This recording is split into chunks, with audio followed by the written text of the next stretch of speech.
हम पढ़ रहे हैं क्लास 7th की हिंदी फर्स्ट का लेसन 2 जिसका नाम है दादी माँ। और ये जो पाठ है दादी माँ शीर्षक, ये शिव प्रसाद सिंह जी द्वारा लिखित है, रचित है, जिसमें जो लेखक हैं वो बताते हैं कि मतलब अनायास मतलब वो कमज़ोर हैं, कमज़ोरी सी उनको महसूस हो रही है, लेकिन जो उनके शुभ चिंतक हैं वो उनके सामने तो उनकी बड़ाई करते हैं, लेकिन उनके पीछे उनकी बुराई करते हैं, उनकी जो परेशानी है, कमज़ोरी है, उसका मजाक उड़ाते हैं।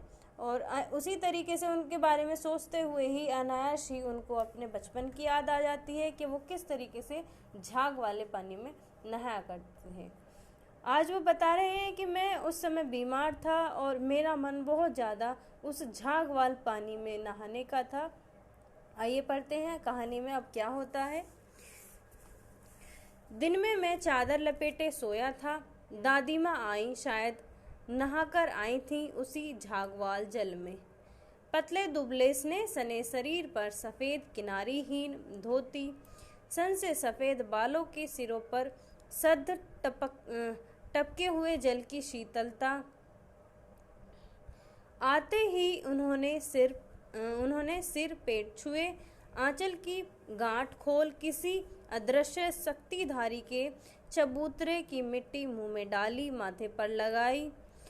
दिन रात चारपाई के पास बैठी रहती, कभी पंखा झलती, कभी जलते हुए हाथ पैर कपड़े से सहलाती, सर पर दालचीनी का लेप करती और बीसों बार छू छू कर ज्वर का अनुमान करती। हांडी में पानी आया कि नहीं, उसे पीपल की छाल से छोंका कि नहीं, खिचड़ी में मूंग की दाल एकदम मिल तो गई है, कोई बीमार के घर में सीधा बाहर से आकर तो नहीं चला गया, आदि लाखों प्रश्न पूछ पूछ कर घर वालों को परेशान कर देती। वो बताते, जो राइटर हैं वो बताते हैं कि जो उनकी दादी है वो इस तरीके से उनके साथ किया करती थी। अब वो जो दादी हैं वो उसी झागवाल पानी में जल में नहा करके आई हैं और वो उनके सिर और पेट को छू कर देख रही हैं, क्योंकि वो बीमार हैं। और अपनी जो आंचल की गांठ, मतलब जो साड़ी होती है उसमें जो उसका जो पल्लू होता है उसमें गांठ लगा लेती हैं, उसमें से कुछ वो निकाल करके उनके मुंह में डाल देती हैं, माथे पर लगाती हैं और चारपाई पर उनके पास ही बैठ जाती हैं, पंखा झलती हैं और इसी तरीके से वो सिर पर लेप वगैरह भी लगाती हैं और बार बार छू करके अनुमान लगाती हैं कि जो बुखार है, ज्वर है, वो गया या नहीं गया है। इसी तरीके से और भी बहुत सारे सवाल पूछ करके वो घर वालों को परेशान करती रहती है। दादी माँ को गंवाई गांव की 50 किस्म के दवाओं के नाम याद थे। गांव में कोई बीमार होता उसके पास पहुंचते और वहाँ भी वही काम, हाथ छूना, माथा छूना, पेट छूना, फिर भूत से लेकर मलेरिया, सरसाम, निमोनिया तक का अनुमान विश्वास के साथ सुनाती। महामारी और विषुचिका के दिनों में रोज सवेरे उठकर स्नान के बाद लवंग एंड गुड़ मिश्रित जलधार, गुगल और धूप सफाई कोई उनसे सीख ले। दवा में देर होती, मिश्री या शहद खत्म हो जाता, चादर या गिलाफ नहीं बदले जाते तो वे वैसे पागल हो जाती। बुखार तो मुझे अब भी आता है, नौकर पानी दे जाता है, मेज महाराज अपने मन से पकाकर खिचड़ी या साबू, तिताई के डर से बुखार भाग भी जाता है, पर न जाने ऐसे बुखार को बुलाने का जी नहीं होता। जो राइटर है वो अपने बचपन को याद करके कहते हैं कि मुझे उस समय जब बुखार आया करता तो जो मेरी दादी माँ है वो मेरी बहुत ज़्यादा केयर किया करती थी और उनको और भी बहुत सारी दवाइयों के नाम याद थे। और जो हमारा गांव था, अगर वहाँ पर कोई बीमार हो जाया करता था तो वो वहाँ पर तुरंत पहुँच जाया करती थी और उन्हें बहुत सारी बीमारियों के बारे में पता भी था और उनके बारे में वो लोगों को बताया करती थी और साफ़ सफाई का बहुत ध्यान रखा करती थी। अब वो बहुत ज़्यादा परेशान होकर के कहते हैं कि बुखार तो मुझे अभी भी आ जाता है, अब तो कोई ऐसा करने वाला नहीं है और ना ही ऐसे बुखार को बुलाने का मन करता है।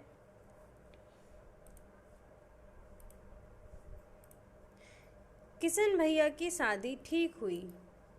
दादी माँ के उत्साह और आनंद का क्या कहना। दिन भर गायब रहती, सारा घर जैसे उन्होंने सिर पर उठा लिया हो। पड़ोसने आती, बहुत बुलाने पर दादी माँ आती। बहन बुरा न मानना, कार परोजन का घर ठहरा। एक काम अपने हाथ से ना करूं तो होने वाला नहीं। जानने को यूं सभी जानते हैं कि दादी माँ कुछ करती नहीं, पर किसी काम में उनकी अनुपस्थिति वस्तुतः विलंब का कारण बन जाती। उन्हीं दिनों की बात है। एक दिन दोपहर को मैं घर लौटा। बाहरी निकसार में दादी माँ किसी पर बिगड़ रही थी। देखा, पास के कोने में दुबकी रामी की चाची खड़ी हैं। सो न होगा धन्नो, रुपए मैं सूद के आज दे दे।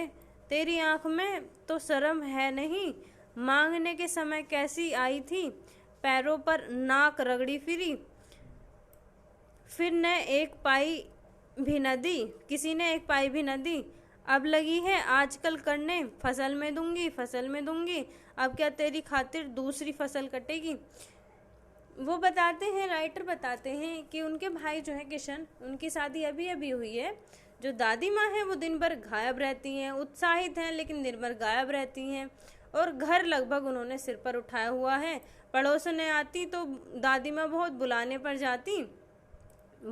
पर आती और उनसे कहा करती, जैसे कि सारे घर का काम वही करती हैं, कि अगर मैं कुछ ना करूँ तो घर में कुछ भी ना हो।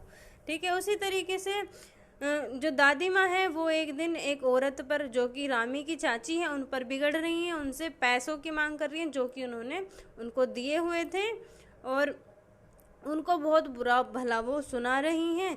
और जबकि जो वो हैं वो कह रही हैं फसल में देने के लिए, और जो दादी माँ है वो उन पर बहुत ही ज़्यादा बिगड़ रही हैं। नेक्स्ट पार्ट हम पढ़ेंगे, नेक्स्ट वीडियो जो लेसन है उसका नेक्स्ट पार्ट हम जल्दी लेकर आएंगे। आज के इस लेसन में हमने दादी माँ के बारे में बहुत कुछ पढ़ा, और जो राइटर हैं उनके अपने बचपन की बातें वो बता रहे हैं, और जल्दी लेकर आएंगे नेक्स्ट वीडियो को। वीडियो अच्छी लगी हो तो लाइक और शेयर करें। Thank you.